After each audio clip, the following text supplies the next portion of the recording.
Donc je parle souvent, si vous avez écouté les précédents épisodes, je parle souvent de différenciation. Si vous voulez commencer à vendre et avoir une activité de vente en ligne qui soit pérenne dans le temps, il va falloir vous différencier. Posez-vous la question de savoir pourquoi un utilisateur viendrait dépenser son argent chez vous plutôt que chez votre voisin ou pire chez Amazon. Donc là on est vraiment dans le top de la concurrence.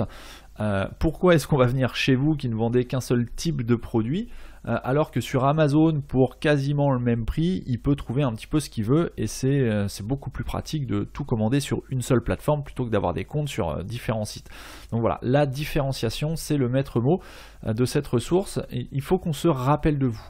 Sur internet le prospect est extrêmement volatile, c'est un petit peu différent du commerce physique dans la mesure où un acheteur va devoir aller se rendre dans différents lieux géographiques pour comparer le même produit dans différents magasins. Sur internet il suffit de cliquer, de faire une recherche sur Google, il a tous les résultats qui s'affichent, il ouvre tous les sites concurrents les uns des autres et il compare les prix, les services, les informations techniques et autres. D'où l'importance, j'ouvre la parenthèse, d'où l'importance de faire de très très bonnes fiches produits, mais ça on en a déjà parlé dans un épisode précédent, je ferme la parenthèse. Et donc il faut qu'il se rappelle de vous. Donc comment faire pour qu'un prospect qui vient pour la première fois ou non sur votre site se rappelle de vous? Alors il y a plein de méthodes. Vous pouvez d'ailleurs vous inspirer de ce que font vos concurrents, les leaders de votre niche. Vous pouvez vous inspirer de ce que fait Amazon, c'est ce que je conseille souvent. Mais il va falloir, entre autres, proposer un service client impeccable, que ce soit avant, pendant ou après l'achat. Vous allez devoir proposer un service client qui marque, qui satisfasse à 100%. Là, il n'y a pas le droit à avoir un taux de satisfaction inférieur à 100%, il faut vraiment que le service client soit impeccable. Peut-être pas dans la réponse que vous allez apporter, puisqu'effectivement si quelqu'un vous demande, je prends un exemple un petit peu grossier, mais si un prospect vous demande un code promo et que vous n'avez pas prévu de faire de promotion sur un certain produit, vous n'êtes pas obligé de lui dire oui, bien évidemment, vous allez peut-être lui dire non, et donc il sera insatisfait dans la réponse qu'il attendait. Ça, c'est pas le taux de satisfaction que j'entends. Ce que je veux dire par taux de satisfaction, c'est-à-dire quand il va parler de vous, ou quand il va penser à vous, ce sera parce que vous lui avez proposé ou vous lui avez donné une réponse sous la forme qu'il n'attendait pas et qu'il n'a jamais vue ailleurs. Ça, c'est vraiment très important. Jusqu'aujourd'hui, les services clients, c'est peut-être ce que vous faites déjà aujourd'hui, se font soit par mail, soit par téléphone. C'est-à-dire par mail, vous avez un échange de mails, soit via le formulaire de contact de votre site, le client vous pose une question, vous lui répondez par mail, ou par téléphone, le client vous appelle ou vous le rappelez, vous êtes proactif, et vous conversez par téléphone ou par chat sur Internet. Et bien là, donc faut savoir que tout ce qui est mail, c'est un petit peu impersonnel puisqu'on ne sait pas si derrière c'est un service client qui traite un petit peu les prospects comme des numéros et qui répond simplement aux demandes sans personnaliser forcément les réponses et sans vraiment prêter attention à qui pose la question ou qui fait part de sa satisfaction ou de son insatisfaction. Le téléphone c'est un petit peu plus personnalisé puisque c'est du one-to-one, vous avez un interlocuteur qui vous parle.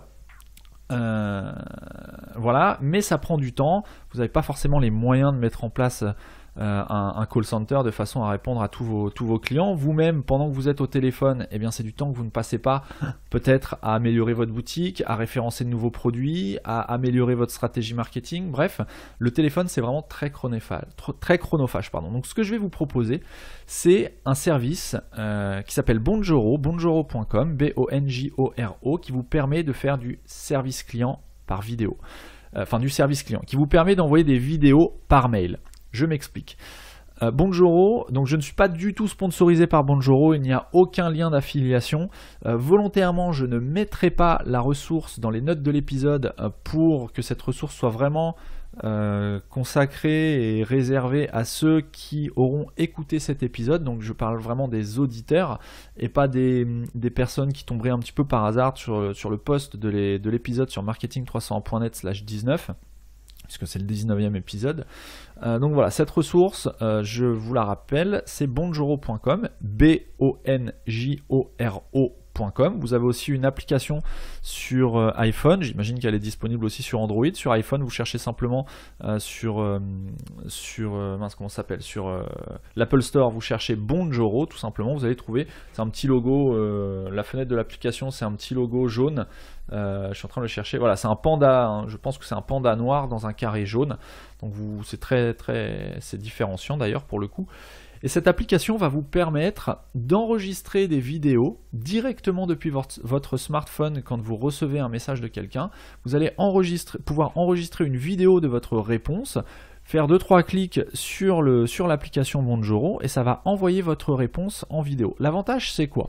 L'avantage, c'est que la personne, déjà d'une part, elle ne va pas s'attendre à recevoir une réponse en vidéo personnalisée. Puisque la vidéo que vous allez enregistrer, ça va être une vidéo qui va être destinée uniquement à la réponse qu'on vous aura posée. Enfin, à la réponse à la question qu'on vous aura posée. C'est-à-dire que ce n'est pas une vidéo qui va pouvoir être réutilisée, ou en tout cas pas directement, pour répondre à 10 personnes en même temps. Vous allez pouvoir citer la personne. Si par exemple la personne qui vous contacte s'appelle Magali ou autre, vous allez pouvoir enregistrer la vidéo de façon très naturelle, très simple. Le but, c'est vraiment d'impacter. C'est pas d'avoir la meilleure réponse du monde, c'est d'impacter et de montrer que vous avez un réel intérêt pour les questions qu'on vous pose quand on vous sollicite. Vous avez un réel intérêt à apporter une réponse franche, naturelle et qualitative à votre audience. Donc quand on va vous contacter, plutôt que de répondre par mail comme vous faisiez peut-être jusqu'à maintenant, eh bien vous allez répondre en vidéo. Vous allez également gagner du temps. Pourquoi? Parce qu'en répondant par vidéo, vous allez pouvoir dire plus de choses que si vous deviez écrire les choses que vous êtes en train de dire. Et ça, c'est aussi super important, c'est spontané. Vous lisez un mail, vous savez tout de suite ce que vous voulez répondre. Donc plutôt que de le taper, saisir une formule de politesse, chercher vos mots, voilà, vous répondez simplement par vidéo, par message vidéo à la personne qui vous pose la question. C'est super rapide, c'est super facile, ça se fait en 3 clics. La vidéo s'enregistre par la caméra de votre smartphone ou de votre ordinateur si vous répondez par ordinateur. Bon, l'intérêt, c'est de répondre de partout, n'importe quand. Puisque là, effectivement, même si vous n'êtes pas au bureau, vous pouvez lire vos mails, vous recevez un mail, vous répondez en vidéo. En 1 minute, vous avez peut-être donné une réponse vraiment très complète et beaucoup plus complète que si vous aviez dû répondre par écrit depuis votre smartphone ou même depuis votre ordinateur. Donc c'est vraiment une ressource que je recommande de tester. Moi, je ne peux pas la tester directement puisque aujourd'hui, au moment où je vous parle, j'accompagne des e-commerçants, mais je n'ai moi-même pas de site e-commerce direct, si ce n'est la société dans laquelle je suis actionnaire. Mais c'est pas moi qui décide du service client. Par contre, ce que je vous invite à faire, c'est vraiment de mettre en place, de tester. Donc c'est une application qui est payante. Alors attendez, je vais regarder en même temps que je vous parle. Donc le pricing, voilà, il y a 2 forfaits. Un forfait, alors c'est pas forcément donné, c'est pour ça qu'ils offrent 14 jours d'effet sans engagement ou quoi que ce soit. Moi j'ai testé juste pour voir un petit peu le principe et je trouve ça vraiment super intéressant dans les faits. Vous avez un forfait à 25 $ par utilisateur par mois. Donc voilà, c'est le premier forfait qui vous donne certaines choses, notamment une intégration dans votre CRM si vous utilisez un CRM. Et vous avez un deuxième forfait qui est à 45 $ par utilisateur par mois, qui vous donne un peu plus de fonctionnalités. Mais vous avez 14 jours d'essai. Donc ce que je vous invite à faire dès maintenant, dès la période de rentrée, ne serait-ce que pour souhaiter la nouvelle année ou de joyeuses fêtes à vos clients privilégiés peut-être, tester l'application pendant 14 jours, enregistrer des vidéos, des messages vidéo en masse. Bonjour monsieur machin, je tenais à vous remercier pour la ou les commandes que vous avez passées sur notre site durant l'année 2018. J'espère que l'année 2019 vous sourira comme elle a pu nous sourire en 2018. Bref, voilà. Tournez les messages que vous voulez, profitez des 14 jours pour tester. Le début d'année, les fêtes de fin d'année, la nouvelle année, c'est vraiment l'occasion de tester ce service pendant 14 jours de façon totalement gratuite, sans aucun engagement. Et voilà. Et je serais très intéressé d'avoir vos retours pour savoir comment cette nouvelle façon d'aborder le service client a été accueillie par vos utilisateurs, vos prospects, vos clients.